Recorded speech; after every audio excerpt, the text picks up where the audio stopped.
ba kahalaga ang mental health? At ano bang ibig sabihin ng mental health? Alam niyo po ba, 1 out of 7 na tao nagkakaroon po ng mental health issues.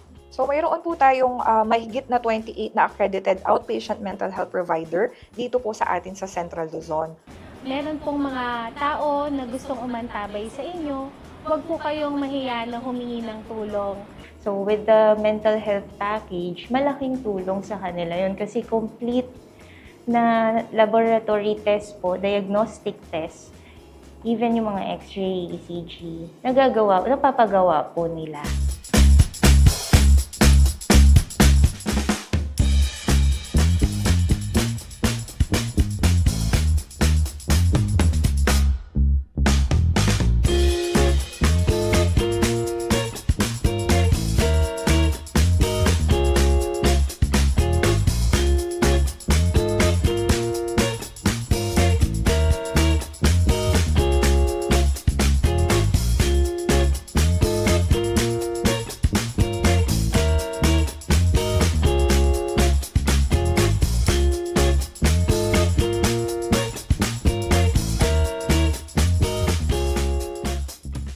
Hello mga kayakap!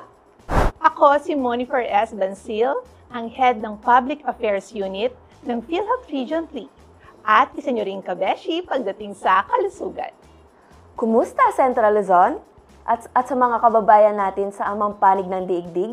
Ako po si Kathleen Ocampo, ang isa nyo pang kabeshi sa kalusugan. Welcome sa ating another episode ng PhilHealth Drip. Dahil layunin ng ating programa na dapat dinig at ramdam natin ang insurance at proteksyon mula sa PhilHealth. Our topic for today, benepisyong PhilHealth para sa mental health. And we are so thankful because we have our guests from Benefit Administration Section A mula sa PhilHealth Region 3, none other than Dr. Rosel C. Malyari, ang ating medical evaluator, at ganun din kasama niya si Ms. Shara May M. Kabiling. Hello po, Doc Sel. Hello po, Ms. Shara May. Hello! Hello po. Hello! Excited po ba kayo na Oo. nandito tayo sa PhilHealth Drip? Excited kami. Thank you for having us once again. Hello po mga kayakap! Welcome po sa aming show. Sana madami po kayo matutunan sa amin today. Hello po Ms. Mons, Ms. Kat. Thank you po for inviting us. And sana po marami po kaming ma-share para po sa mental health package natin sa PhilHealth.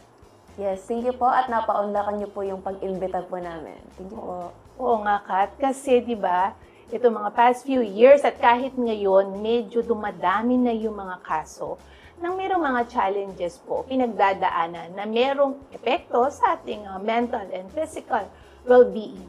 And speaking of that, gaano po ba kahalaga ang mental health? At ano bang ibig sabihin ng mental health? Opo, tama po yan, no, Ma'am Mon? Very significant po ngayon ang mental health. Alam niyo po ba, 1 out of 7 na tao nagkakaroon po ng mental health issues. Globally po yan. So dahil po dyan, nagkaroon po ng sagot si PhilHealth about mental health. Nag-o-offer na po tayo ngayon ng mental health outpatient package. Pero una, ano muna ang mental health? Lahat ba qualified para dito sa package, sa benepisyo na to? Well, ang mental health po, yan po ang tinatawag nating kalusugang pangkaisipan. Yan po ang paano po tayo mag-a-adjust sa mga araw-araw na nangyayari. Dahil alam po natin, normal ang stress. Normal ang anxiety. Normal na magkaroon ka ng problema sa pamilya, sa trabaho, sa mga kaibigan, sa relationship. Normal po yan. Ang question, kung kaya pong mag-cope. Yan. Pag nagkakaroon na tayo ng problema kung paano mag-cope sa mga situation na ganyan, yan po nagkakaroon tayo ng mental health issues. And lalo po ngayon, Doc, di ba, Ms. Shara? Digital world. Yes. So parang mas konti yung social contact. Diba? Hindi katulad ng mga nakarang panahon. Kaya siguro, meron ding mga ganitong mga pangyayari. And sasabi nyo nga po, 1 out of 7. So kung pang-apat tayo, tapos may 3 pa tayong kasama, yan sa studio, so isa sa atin, pwedeng may pinagdadaanan about mental health. Ayan, na-explain na po kung ano po ang mental health and kung gaano po ito kahalaga. Ano naman po ang outpatient benefit package po para sa mental health? And ano po yung mga nakapaloob po dito na benepisyo o serbisyo? Dahil nga na-stress na natin na merong mga issue na nag-a-arise dahil dyan sa mental health because of the use of social media, nababawasan ang social interaction ng mga bata, kaya tataas pa ang incidence ng 1:7. Dahil po dyan, meron po sagot si PhilHealth. Nag-offer na po tayo ngayon ng mental health outpatient package o ang tinatawag nating outpatient benefit package for mental health. Yan. Ang kasama po dyan sa package na yan, una, assessment ng doktor. Pangalawa, mga follow-up check-up kasama na din. Kasama din dyan yung mga diagnostic test. Kasama din po dyan yung gamot, kung mabibigyan po ng gamot. Kaakibat din dito ang pagbibigay ng psychoeducational o psychosocial support batay sa Mental Health Gap Action Program o ang tinatawag nating MHGAP.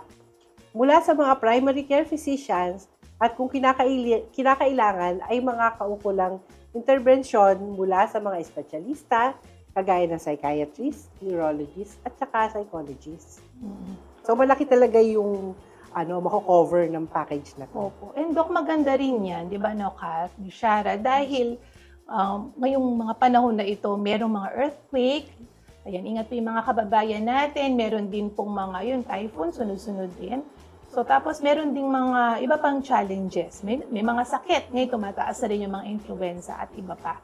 So, maganda po na pagdating sa yung mga nag-create ng worry sa atin, meron din naman palang protection pagdating po sa ating kalusugan.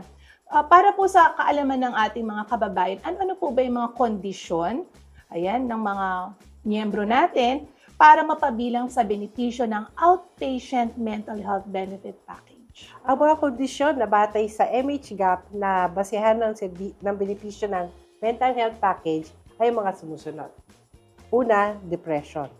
Mga mood disorder kung saan isang tao ay nakakaranas ng patuloy na kalungkutan, pagkawala ng interes sa mga bagay-bagay. Pangalawa, kasama dito yung psychosis o pagkawala sa ulirat o nawawala sa tamang pag-iisip. Pangatlo, kasama din dito ang epilepsy o sakit or disorder na nakakaapekto sa nervous system na nagdudulot ng paulit-ulit na seizure. Sa mga child and adolescent mental health behavioral disorder, kasama yan din. Dementia, kasama ng mga sintomas ng pagbabago ng personalidad at di karaniwang pag-uugali. Kasama din dito yung mga nagsi-self-harm. No, yung hindi sila natatakot na mga suicidal tendencies. Yun nga, mga lalaslas, umiinom ng mga makaka-danger sa kanila. So, kasama din yun. And Doc, di ba, sa panahon ngayon, hindi na pinipili yung edad. So, merong matanda, merong bata, may kabataan, na minsan merong nagbabanta yung sa life nila. O sabi mo nga, Doc, na-discuss ngayon self-harm and suicide. So, maganda po na ipaalam po natin sa mga miyembro ng ating pamilya na dapat bigyan natin ng focus or ng atensyon yung mga ganitong pangyayari, lalo na kung mga anak na po natin, mga kabataan yung involved. Para maiwasan na po yung mga nagpapakamatay, yung biglang may ginagawa sa sarili na hindi maganda, dahil maagapan naman pala. Yes, ayan po. Ang dami po palang kondisyon na kabilang po sa benefit package po natin. Feel po, Doc and Ma'am Shara, magkano naman po ang halaga ng benepisyo pong ito? And ano po yung mga serbisyong nakapaloob po para sa mental health? So, sa PhilHealth benefit po natin ng outpatient mental package, meron po tayong dalawang package. So, yung una po is yung General Mental Health Services. Ito po ay 9,000 per year, Ms. Mons. So, kasama na po dito yung assessment, free laboratory and diagnostic po ng mga pasyente. Kasama din po yung mga libreng gamot. And meron din po tayong tinatawag na psychoeducation and psychosocial support para po sa ating mga patient. So yung pangalawa naman po is yung ating specialty mental health service.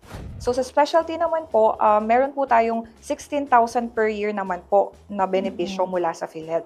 So katulad po nung general, kasama na din po yung assessment, 12 follow-up visit po. Ang kinaibahan lang po ng specialty natin is dito po, ang titingin na po is yung mga psychiatrist natin, psychologists, and mga neurologists po. And aside po doon, assessment, follow-up, diagnostic and laboratory, may kasama din pong psychoeducation and social support po sa ating mga patient. So hindi po titigil ang package natin sa simpleng check-up at libreng gamot. Pwede pong magkaroon ng mga interventions like yung mga community activities para po sa mga patients natin, mga counseling therapy, educational therapy po para sa kanila. So, yun po yung dalawang package natin, Ms. Mons. Magandang balita ito dahil meron nang malalapitan yung mga kababayan natin Yes, kapag may mga pangyayari o may mga kakilala po tayo sa pamilya po natin, mga kaibigan natin na merong mga mental health challenges. Mas maganda po na mas makakausap sila, magpakonsulta sila sa mga healthcare professional. Tama po ba kaysa yung treatment, mag-research lang ng mag-research sa internet. Maganda po na merong kumpletong healthcare services para sa kanila. Ayan, tama nga po yung sinabi ni Ma'am Mons. Na sana po matapos na po yung stigma sa mga taong merong pinagdadaanan po para po matulungan po natin sila na ma-surpass po yung mga pinagdadaanan nila sa buhay. Oo, Kat. Kasi nga naman, di ba, yung stigma natin is kapag may depression ka, tapos hindi maganda meron ka ng mga mental health challenges, natatakot kang magpa-check up. Una kasi, baka mamaya sabihin, crazy, which is hindi naman po ganun. Tama po, di ba, Doc? Napakaseryoso nito dahil ang mental health, ang may sakit kasi, like ubo, makikita mo siya. Pero ang mental health, hindi mo siya makikita. Pwedeng masaya siya sa labas, pero meron pala siyang mga binibitbit sa loob. At ang nakakatakot, pag wala na siyang mahinga ng tulong, baka hindi na maganda yung pupuntahan. Okay, tama po yan, Ma'am Mon, no? Kailangan tanggalin natin yung stigma na pag nagpapatingin sa doktor, yung problema sa pag-iisip forever. Ngayon po, nandun tayo sa stage na kailangan pinipivent natin. Yes. Early diagnosis. So, seek help. Humingi po ng tulong pag meron na po kayo nararamdaman. Yan. So maganda, tama, di ba, Doc, na maaga pa lang, ayan, may iwasan naman at magagamot naman. Oo. Marami pa tayong impormasyon na dapat alamin ukol sa mental health at abangan din natin ang PhilHealth Lusog Diaries. Dahil dito dapat dinig at ramdam natin ang insurance at protection mula sa PhilHealth. Dito sa programang PhilHealth Drip!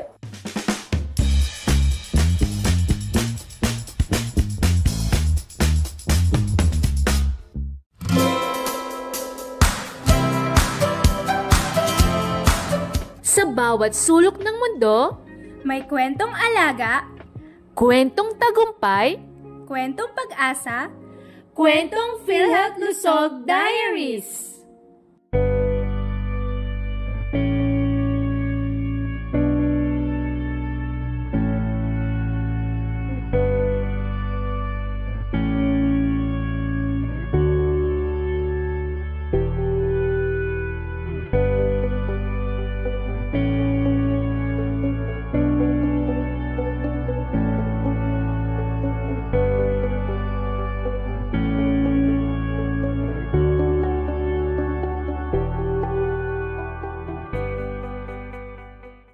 Kumusta ka, PhilHealth?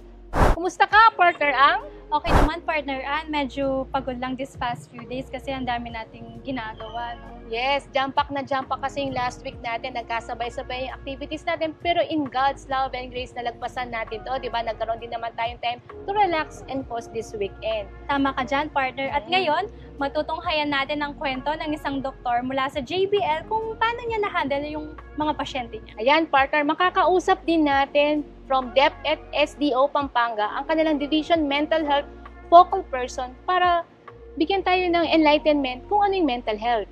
Kaya, tara G!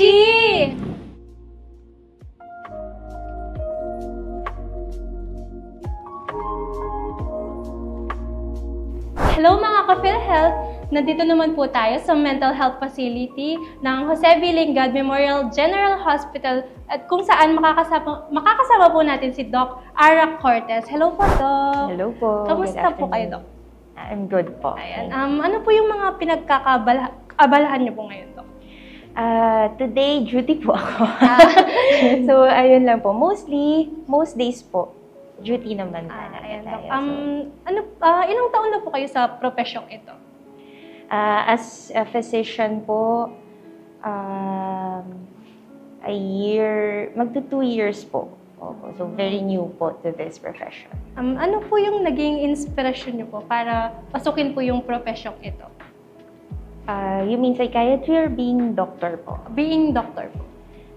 Kasi I entered med school with the goal of to be a psychiatrist na talaga. So, from the very start, alam ko na yung path na i-take ko po.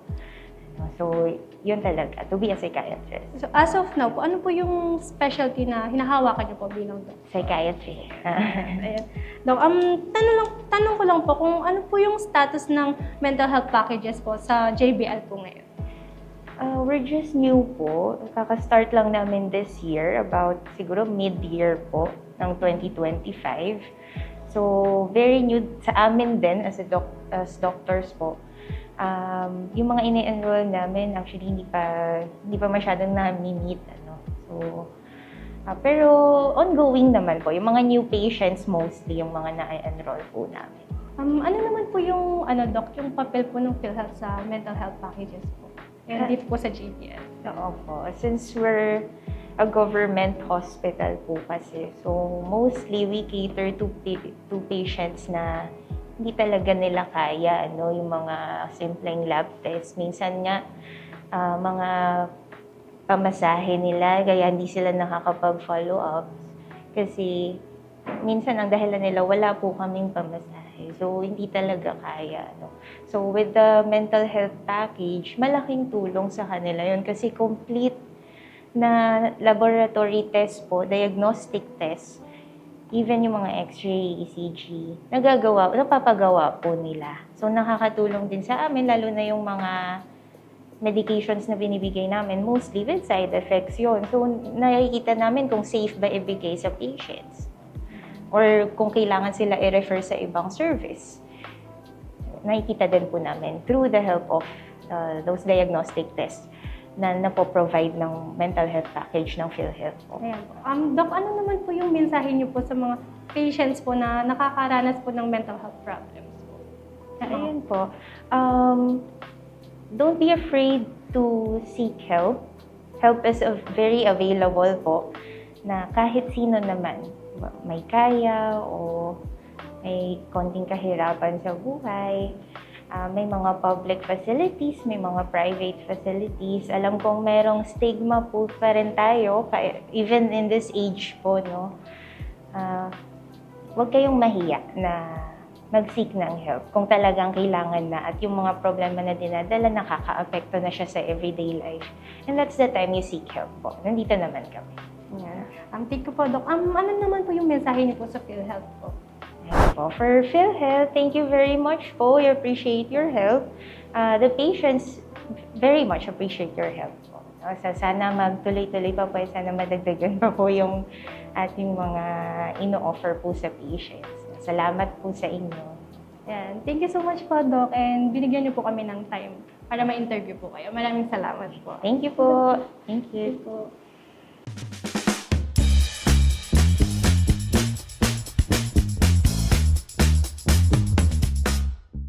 Hi! Nandito pa rin tayo sa PhilHealth Drip, kung saan nais natin dinig at ramdam ang insurance at proteksyon mula sa PhilHealth. Ayan, natalakay na po natin kung ano ang mental health at kung gaano po ito kahalaga. At bukod pa doon, natalakay din po natin kung ano po ang mga benepisyo at serbisyong nakapaloob po dito. Ngayon po, sino po kaya ang mga maaaring mag-avail po ng package na ito? So, bali po, Ms. Kat, lahat po ng Pilipino makakagamit po ng ating outpatient package, mental health package. So, di ba po lahat tayo, bawat miyembro ay protektado ng PhilHealth. So, lahat po tayo ay eligible para makapag-avail ng mental health package. Basta ang importante po, tayo po ay registered member po ni PhilHealth. And sa mental health naman po, kailangan lang po nating i-register din po yung mga pasyente natin sa tinatawag po nating mental health registry. So, yung tinatawag nating MH registry po. So, sa pag-avail naman po ng package natin, sa mga psychiatric case po natin, Ms. Mons, 10 pataas po. So, 10 years old pataas po ang makakapag-avail ng mga psychiatric cases natin.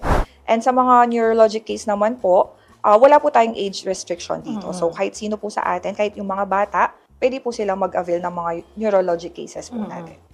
So, yung mga nag-a-assess po sa atin, yung mga general mental health care po natin, sa mga primary care physician po, tulad po sa mga RHU, no, Doc? Yung mga may kasanayan po sa mga MH gap or sa mga mental behavior. Kailangan lang na-train sila for MH Yes gap. po. Isang doktor at isang nurse nila. Kailangan train for MH gap. Yun po yung training for mental health disorder. Titrain po sila paano mag-assess at mag-diagnose at mag-treat. Ayun nga po, no? Dun po sa neurologic case po, nasabi niyo na po na wala pong age restriction. Yun nga po, no? Wala po talagang pinipilang edad yung mga, kung meron po, magkakaroon po ba sila ng mental health issues or challenges. So, sana po, maging observant po tayo sa mga taong nakapaligid po sa atin para matulungan po natin sila. Baka yung next question dyan, bakit yung merong psychiatric cases na less than 10 years old, bakit hindi kasama? Because we consider this age group na special group po ito. Ibang specialty po ang umahawak sa kanila. Ito po yung mga developmental pedya. Meron din tayong ibang package for that. Hindi lang siya kasama dito sa outpatient mental health package. Opo, para sa kalaman po ng mga kababayan natin, Doc and Ms. Shara, ano ba yung pinagkaiba ng psychiatrist sa neurologist at psychologist? Well, ang psychiatrist, yan yung specialista sa behavioral. No? Ang neurologic, merong problema sa central nervous system. Yung mga nagsiseizure. Yan. Yung behavioral, yan yung mga may suicidal tendencies, or hindi masyadong sociable, introvert, or iba naman, sobrang extrovert. So, mga extreme behavior. Yan ang mga under dun sa disorder na yun. Yung psychologist naman, psychologist, yan yung mga behavioral. Sa behavioral. Ayan.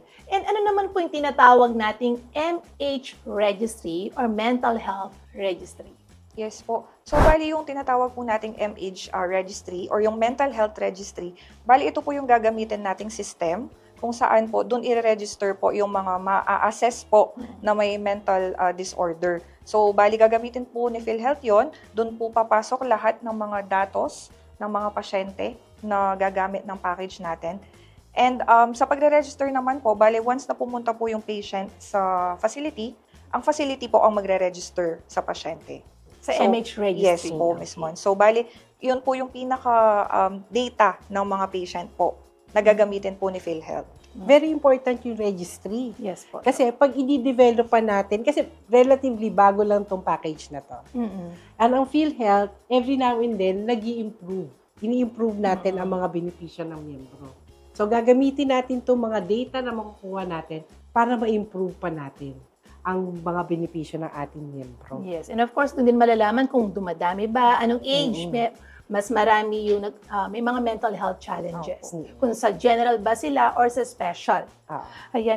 And ayun po, Doc, no, kailangan, di ba, Ms. Shara, na una, PhilHealth registered member ka muna. Yes po. O kaya ay dependent ka ng principal member ng PhilHealth. So, magagamit mo kagad yung benepisyo, punta lamang po dun sa facility para ma-assess at maipasok po doon sa ating mental health registry. So, speaking of that po, sa Region 3, mayroon na po ba tayong mga PhilHealth accredited outpatient mental health facility po kung saan maaaring pumunta yung ating mga kababayan? Actually, dami tayong registered na ng mga facilities. Ano? Madami na pong nagpa-accredit sa atin. Yun ang magandang news. Dahil dumadami na ang mga facilities na nagpapa-accredit. Dito sa Region 3, well, unahin natin dito sa Pampanga, ang registered na is JBL. Okay, Jose B. Lingad Memorial, yung ating hospital. City of San Fernando, Pampanga. At dumadami pa sila. Kaya yung mga RHU na hindi pa accredited, welcome po kayo na magpa-accredit para mas madami tayong mabigyan ng serbisyong ganito. So, mayroon po tayong mahigit na 28 na accredited outpatient mental health provider dito po sa atin sa Central Luzon. So, yung mga pasyente po, pwede po silang pumunta sa mga accredited providers natin for assessment po. Kung ano po kung saan po sila makakapag-avail ng package, kung sa general ba sila o sa specialty po. So, makikita po natin sa screen yung mga listahan ng mga accredited nating facilities. And you can check the website po, www.philhealth.gov.ph para sa kompletong listahan po ng ating mga facilities. So, Ms. Mons, magbigay lang po ako ng mga samples ng mga accredited facilities natin throughout Central Luzon po. So, sa Bataan po, isa po is Mariveles Mental Wellness and General Hospital. Nagkikater po sila ng specialty MH package. And meron din pong Hermosa Laing and Health Center. Yun po yung sa Bataan natin. Sa Tarlac naman po, meron po ang Herona Rural Health Unit 1 at Victoria Rural Health Unit 2. Sa Olongapo po, sa Narciso Municipal Health Center and San Marcelino District Hospital. Sa Zambales naman po, Candelaria RHU and Family Planning Center. And dito nga po, nabanggit na ni Doc kanina and Ms. Mons, sa Pampanga po, meron po tayong pinakamalapit dito, yung JBL po, Jose B. Lingad Memorial General Hospital. So sa Aurora naman po, Dingalan Rural Health Unit and Aurora Memorial Hospital. Sa Nueva Ecija naman po, meron po ang CHO Cabanatuan City or City Health Center 8 na sa Camp Tinio. And meron din po ang Dr. Paulino Garcia Memorial Research and Medical Center. So specialty and general service po ang binibigay nila sa Dr. Paulino. And sa Bulacan naman po, Doña Remedios Trinidad Rural Health Unit and Birthing Center and Plaridel Rural Health Unit 1. So yun po, Ms. Mons, ang mga accredited facility po natin sa outpatient mental package po. Ayan. So marami na pala tayong mga mental health facility po dito sa sa Region 3. Tama po si Ms. Shara, no? Para po sa kumpletong listahan, pwede po nating bisitahin ang ating website na www.philhealth.gov.ph o kaya naman po ay ang ating Facebook page na PhilHealth Region 3.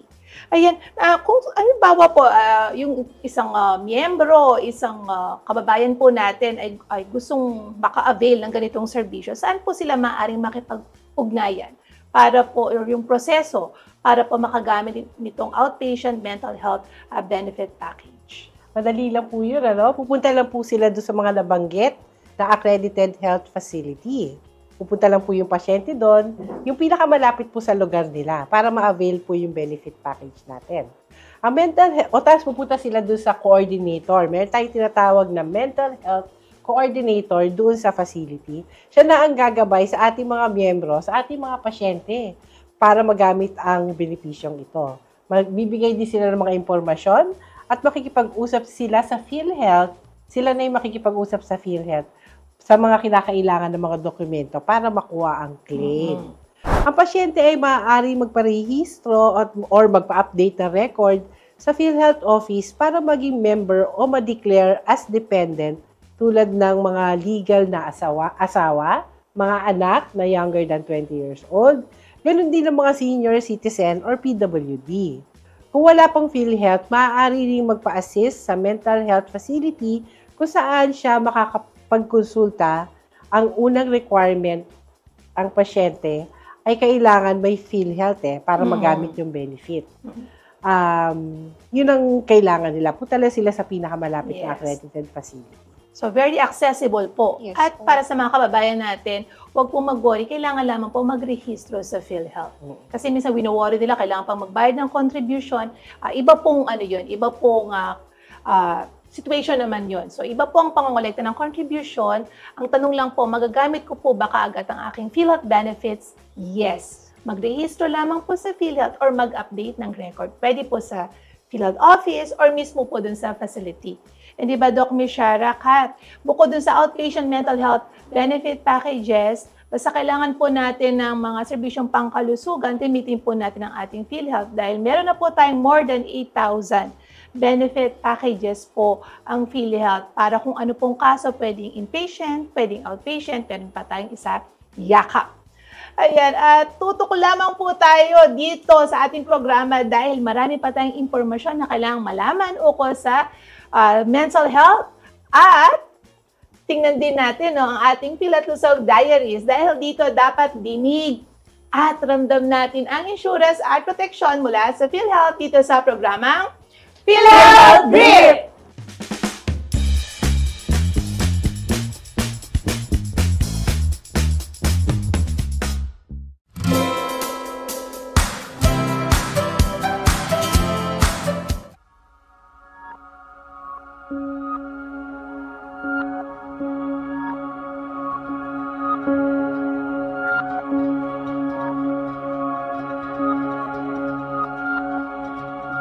May mga laban tayong hindi nakikita.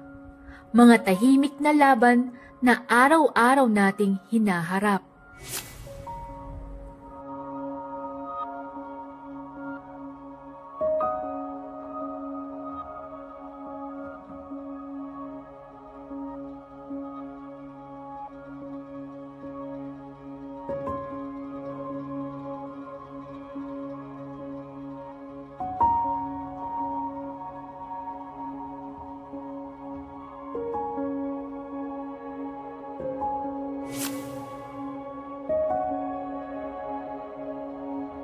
Ang stress, depresyon, at pagkabalisa, totoo yan at nararamdaman ng marami. Ang unang hakbang sa paghilom ay ang pagkilala sa mga senyales.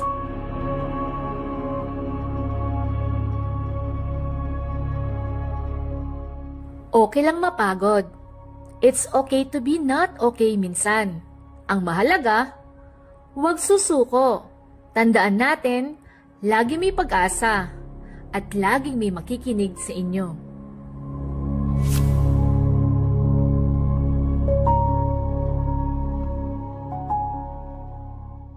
Hi ma'am, kumusta po kayo? Okay naman po, ma'am. Kayo po. Eto, excited ako kasi first time namin gagawin itong interview na ito eh. Ma'am, ano yung buong pangalan niyo po? Ako po si Christine Ailonil de Leon. Naku, Christine ka din pala. Ako with a C. Ako po with a K. Yes. Anong palayang mo, ma'am? Ay na lang po. Ay, Ma'am Ay. O, sige, ako na lang po. Ann na lang po. Haba Okay kasi po, ng Miss name. Ann. Okay, Ma'am Ay. Ano po yung tungkulin niyo dito sa SDO DepEd Pampanga? I am currently a nurse too po, dito po sa Schools Division Office of Pampanga. And also I was tasked to become the Division Mental Health Focal Person. Wow, nurse ka rin pala. Opo. Ano po yung trabaho, ay tungkulin niyo particularly? Kasi sabi mo ikaw yung point person regarding sa mental health. So, ako po yung assigned pagka po may reported cases tayo sa mga schools, sa mga learners natin, sa ating mga teachers na nagkakaroon ng issues with their mental health, nire-refer po nila sa atin. Tapos nagkakandak po tayo ng psychological first aid sa kanila para po mas makatulong tayo, mas ma-release po nila yung damdamin nila. And if hindi po sapat yun, nag-refer po tayo sa mga partner agencies po natin para mas mabigyan po sila ng mga service na mas kailangan nila. For the teachers po, no? Teachers po and learners. Sa mga students natin. And sometimes even our parents din po. May pati mga, parents. Pagka po, syempre may issue yung anak nila. Papatawag din po natin sila parents. May cases na po ba tayo ng mga teacher, lumapit pa sa inyo, humingi ng advice? Ano yung mga ininalapit naman nila sa inyo, ma'am? Meron po tayong mga cases. And syempre po, we are all aware. Wala naman pong stress. Wala naman pong tao na hindi na-stress, di ba? Yes. So, sometimes it gets too much for that person. So, nagbe-breakdown sila. So, they ask for help. That's the good thing dahil lagi po na kaming nagre-remind sa kanila na it's okay to ask for help. So, the good thing there is it started off way back pa po ng 2019. We had various trainings for that. Tapos, nagkaroon ng pandemic. So, during the pandemic, ang ginawa po ng mga kasamahan kong nurses, kasama ko po, is nagkaroon po kami ng project kamustahan sa ating mga teachers during the time na naka-isolate po tayo lahat. Whether meron po silang COVID or not, tumatawag po kami para to check on them. Ang ganda nun yung parang lahat ng teachers tinatawagan niya to check kung kumusta sila. Opo. O kasi during pandemic, para tayong may sariling mundo, no? Yes. Kasi ako din, na-experience ko nung na-hospitalize yung husband ko. So, pag suspected COVID positive ka, talagang i-check ka muna, tapos i-isolate.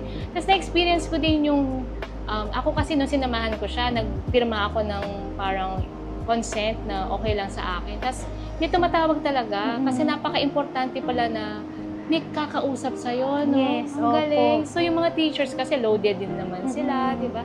Stressful na. Tapos kayo, may programa kayong kumusta? Project Kumustahan Ang po. galing.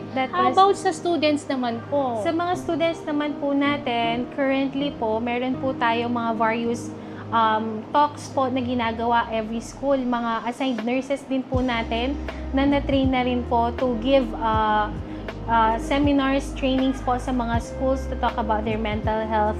Even their parents are also being talked to regarding that para po mas maging aware din po yung parents kasi meron ang pinaka-problem po natin sa mga learners ngayon and their parents is the intergenerational gap na tinatawag. Kasi ako, Gen Z ako. Yes. O millennial pala ako. Kaya nga tanggapin ko na millennial pala ako. Ikaw, ma'am?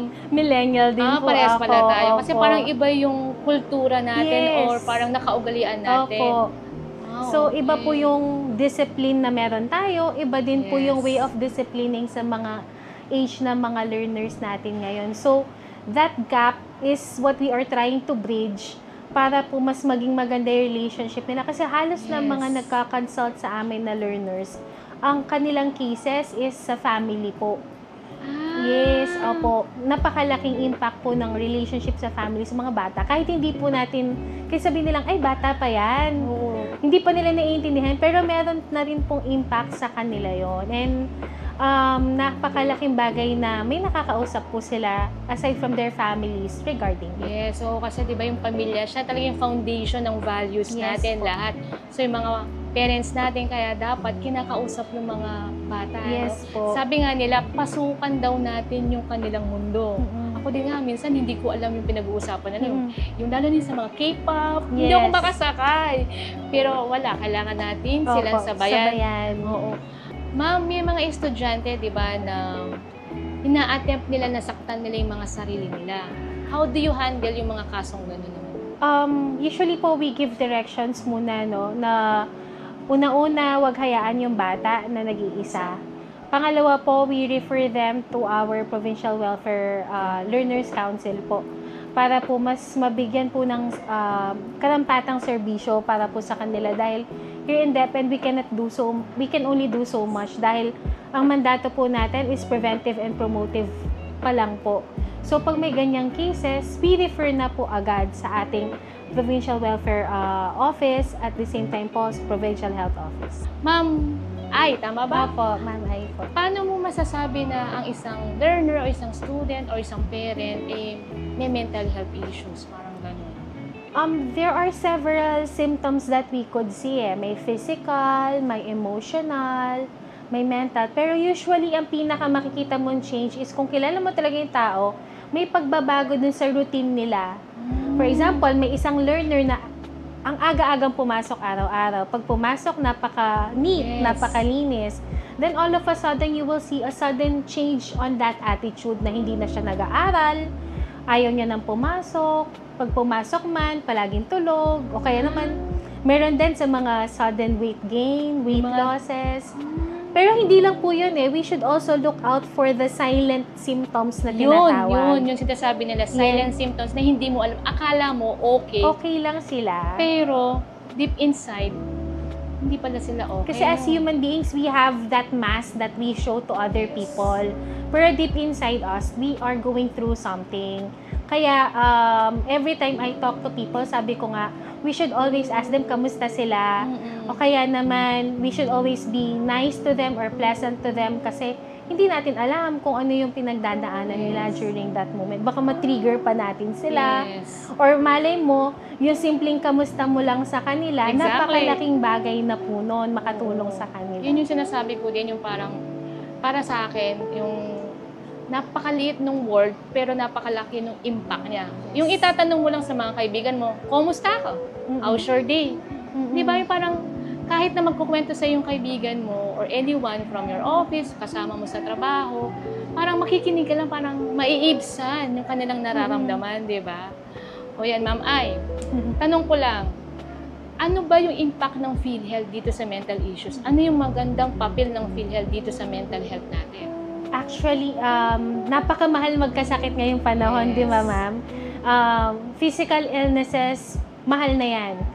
Pero mas mahal po pagdating sa mental health illness kasi unang-una, very limited yung number ng natin, mga mental health practitioners natin. So, syempre, mas konti sila, mas mahal ang bayad, di ba? Pangalawa, yung mga medications, mahal din. Hindi ka basta-basta nakakabili kung saan-saan. So, ang kagandahan po, as far as I know, meron po tayong outpatient mental health packages for our Mental health. members po, no? And pwede po natin silang kamukha po sa amin, nire-refer po namin sila sa JBL po, for example. Accredited siya. Oo. Accredited. And some RHUs here, dito po sa Pampanga, may mga several RHUs na tayo na may mga doctors na MHGAP trained. So, those MHGAP trained doctors po, pwede po silang prescribe po, makapag-release ng medications Psychiatrist ba yung mga doktor na yun? O No po. doktor lang na, or family ano ba sila? As far as I know po, those doctors are general practitioners in RHUs.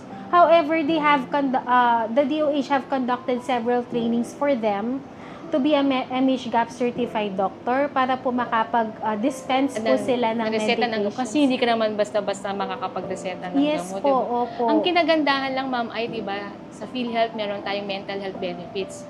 So talagang ang laki ng tulong din para sa mga learners tsaka mga parents natin, di ba?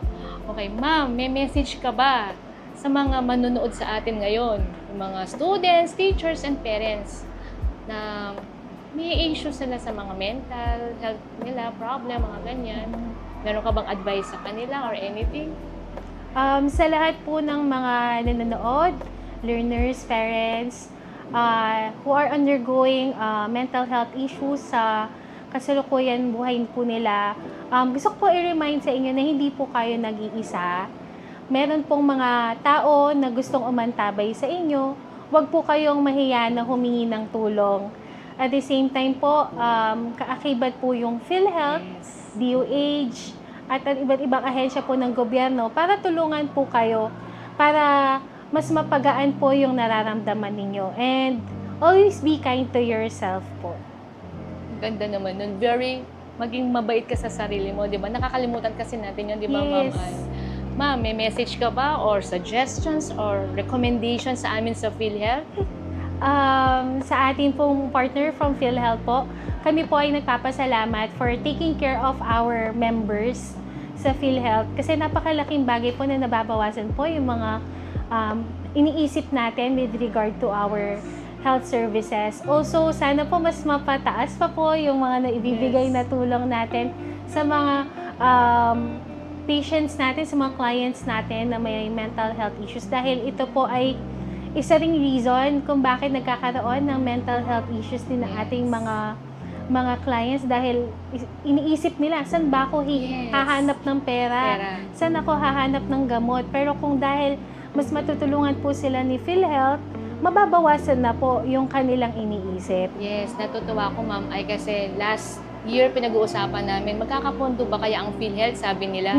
Kasi kapag may nakaka-experience ng mental challenge, ganyan, natatakot sila magpakonsulta sa isang doktor. Tapos, niisip din nila, sabi mo nga, mahal yung gastusin, di ba? Yes. Pero with PhilHealth po, meron po tayong mental health benefits. So, wag po kayong matakot magpa-check up. Ayan, di ba? Ayan, ma'am, ay, ang dami ko pang itatanong sa'yo, pero alam mo yon, ang dami kong natutunan sa'yo. Maraming salamat, ma'am, kasi pinaunlakan nyo kami sa aming invitation, ha? It is our pleasure po para mas malinawagan po yung ating mga viewers regarding mental health. Thank you! Welcome po. Kaya mo yan! You can do it! Push lang ng push!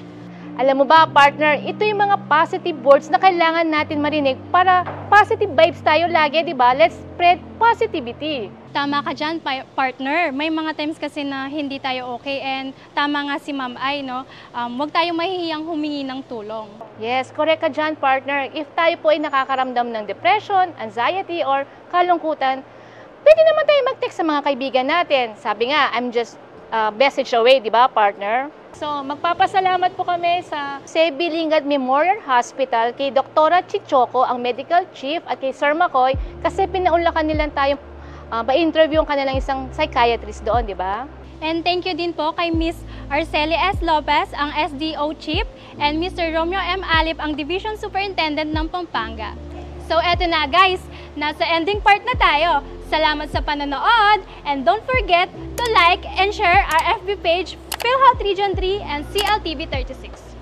Salamat mga ka-PhilHealth, kaya kita-kits tayo sa susunod na mga episode ng PhilHealth Lusog Diaries. See ya!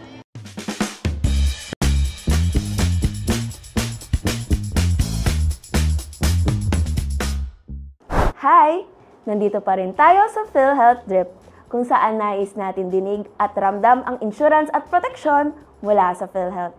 Ayun po, Doc and Ma'am Shara. May babayaran po ba ang isang miyembro kapag siya po ay nasa ilalim ng programa ng mental health benefits?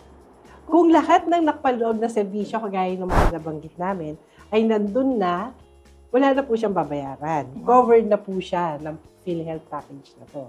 Pero kung ang pasyente ay nais magkaroon ng karagdagang serbisyo, kunwari, dagdag appointment, konsultasyon, kaya magdadagdag lang po ng konti, basta hindi po siya lalagpas doon sa binigay na na cap. May tinatawag tayong cap. At kailangan well-informed ang pasyente na kung merong additional payments, kung may karagdagang pambabayaran. Ito ay dapat maayos na maipaliwanag sa pasyente, no, para walang masyadong mag-i-issue or kaguluhan sa pasyente, lalo na sa mga legal guardian kasi meron tayong mga minor na pasyente rin, no? Para makuha yung full benefit package natin. Okay. So, Doc, yan, no? Meron tayong mga benefit packages para sa mga miyembro pagdating sa mental health. So, ito mga question din na tinatanong ng ating mga kababayan, sino po ba ang dapat mag-file ng claims? Ayan, sa paggamit ng outpatient mental health benefit package ng PhilHealth. So, bali ang magpa-file po ng claims is yung mismo accredited facility na po. Lahat po ng mga documentary requirements na kailangan ng isang pasyente, ang mag-aasikaso po is yung facility na. At yung mga facility po natin, sila po ang magsasubmit sa amin sa benefit administration section po. And ang PhilHealth po is ang direktang magbabayad po sa ating mga accredited facility. Pero tama po, Ms. Shara, no? Yung facility ang magpa-file ng claims sa PhilHealth. Yes po, Ms. Dahil ang facility po, ang kanya naman pong gagawing serbisyo, siya ang magbibigay ng healthcare services sa mga miyembro. Ayun, para hindi po malito ang ating mga miyembro. Ang mga miyembro po natin, pupunta lamang po kayo sa ating facility at magpapa-assess po kayo at gagawin po sa inyo ng healthcare facility yung mga services. Halimbawa po, yung outpatient mental health, yun po yung benefits nyo po sa PhilHealth. Ayan, so pupunta lamang po kayo doon at magagamit nyo po ang benepisyo ng PhilHealth. At yung facility naman po ngayon ang magpa-file ng claim po sa PhilHealth. Yes. Kasi po, minsan bumabagabag sa kanila, akala nila cash na makukuha. Cash po bang makukuha yung mga benefit packages ng miyembro sa PhilHealth? Bali, ang pasyente na miyembro ng PhilHealth ay makakagamit agad ng benepisyong PhilHealth dahil ito po ay automatikong ibabawas sa hospital bill. Kaya hindi na po dapat mag-file pa ng reimbursement o claim ang pasyente sa PhilHealth. Lahat ng benepisyong PhilHealth ay automatikong deduction sa hospital bill at hindi siya cash na makukuha po mismo. So tama po, Ms. Shara, dahil pag nagamit mo na yung, nagpa-check up ka, may assessment ka, nabigyan ka ng gamot, pwedeng wala kang babayaran. Tama po. O kaya naman, kung sobra naman po doon sa mga serbisyo yung binigay sa inyo, pwede pong may bayaran. Pero yung hospital bill, less po yung PhilHealth benefits, at yung matitira po, yun na lang po yung out-of-pocket. Yes po. Ayan. Yan po, para po naman po, dumami pa po ang ating mga mental health providers. Paano po ba maging isang PhilHealth accredited health facility para sa outpatient benefits package para sa mental health? Ano nga po ba yung parang proseso po nito? So, welcome po, no, lahat ng facility na magpa-accredit. Kailangan lang po magpa-accredit, makapagkontrata sa PhilHealth, batay sa itinakdang panuntunan ng korporasyon. Para sa General Mental Health Service Package, maaaring ma-accredit ang isang facility.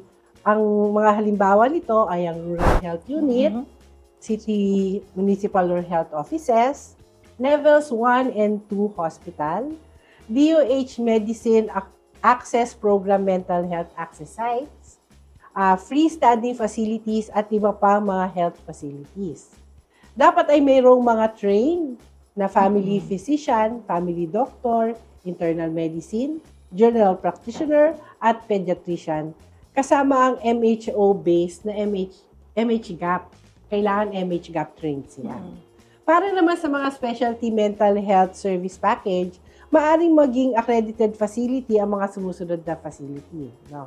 Level 3 hospitals at Level 2 hospitals na mayroong psychiatrist, neurologist, psychologist as custodial care facility.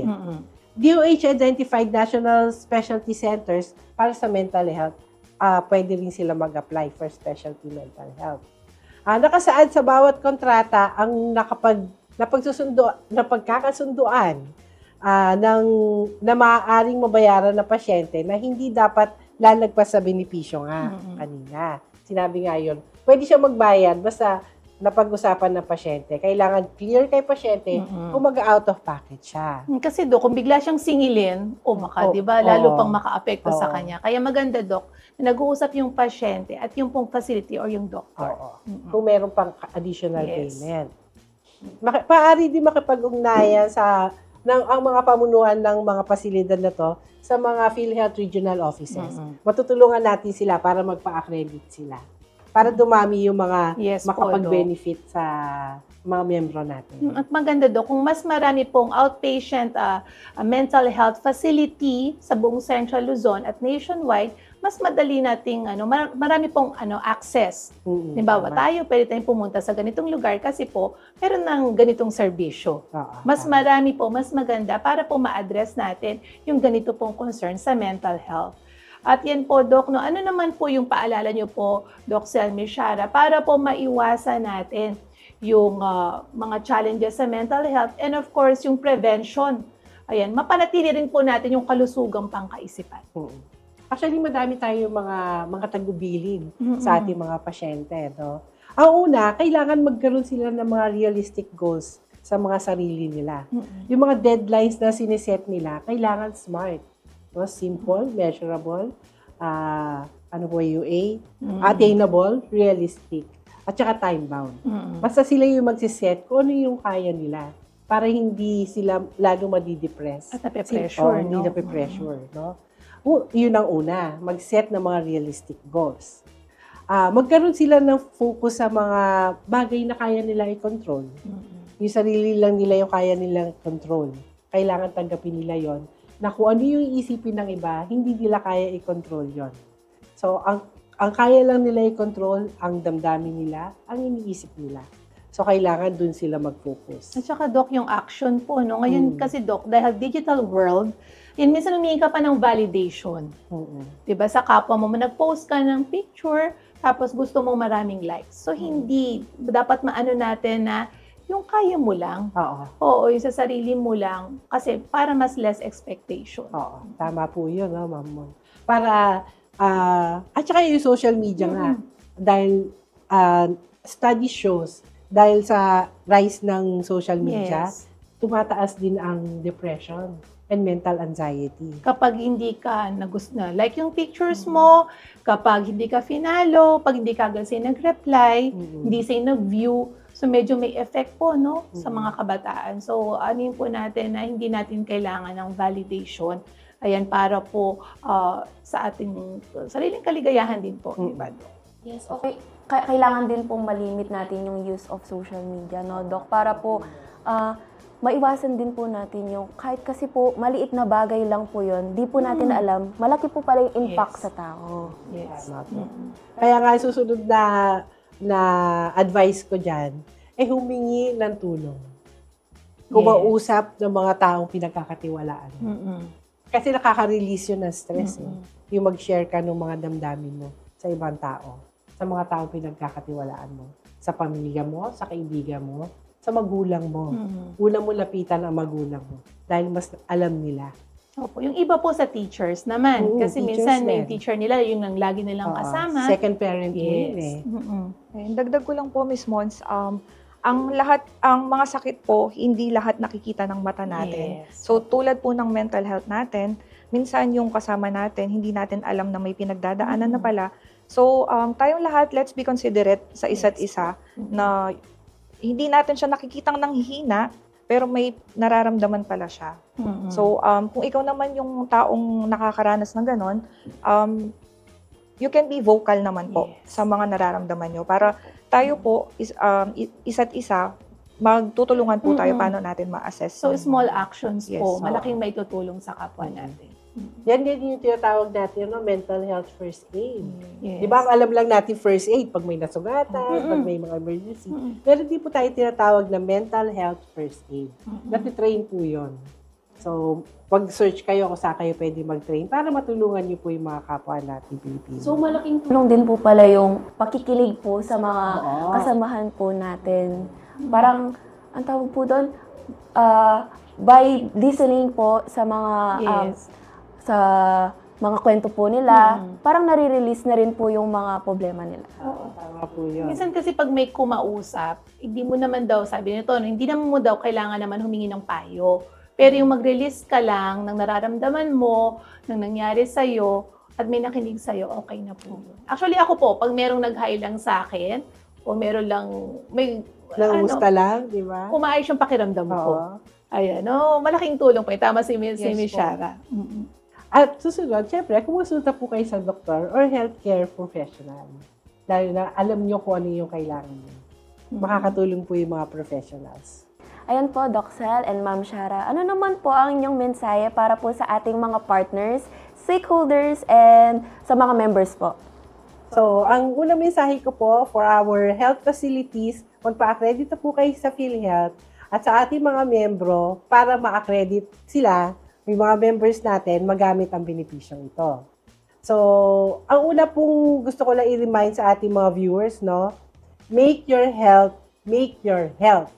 Emotionally, mentally, at saka physically. It is your health. Gawin niyo po siyang priority.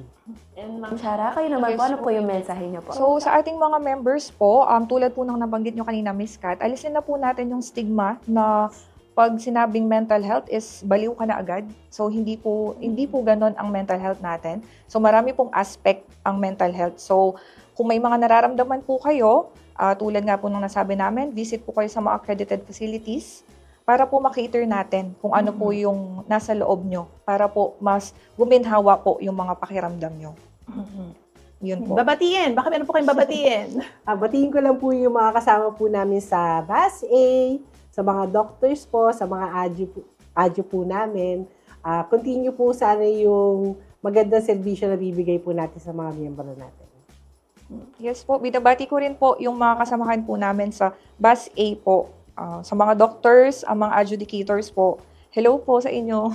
Ayan. Thank you so much po, Doc Sel, Miss Shara. Ayan, palakpakan natin sila. Ayan, sa pagtalakay po natin sa mental health, marami po kaming natutunan. At sana po yung mga viewers po natin, marami din po tayong impormasyon na nalaman ukol sa mental health. Dahil napaka-importante po ng ating kalusugang pangkaisipan para po mas maging masaya tayo, mas maging malusog po tayo. With that, thank you so much po again, Doc Sel and Miss Shara. And of course, diba, no, Kat? Dahil dito dapat dinig at ramdam natin ang insurance at proteksyon mula sa PhilHealth. Dito lamang sa programang PhilHealth Drip!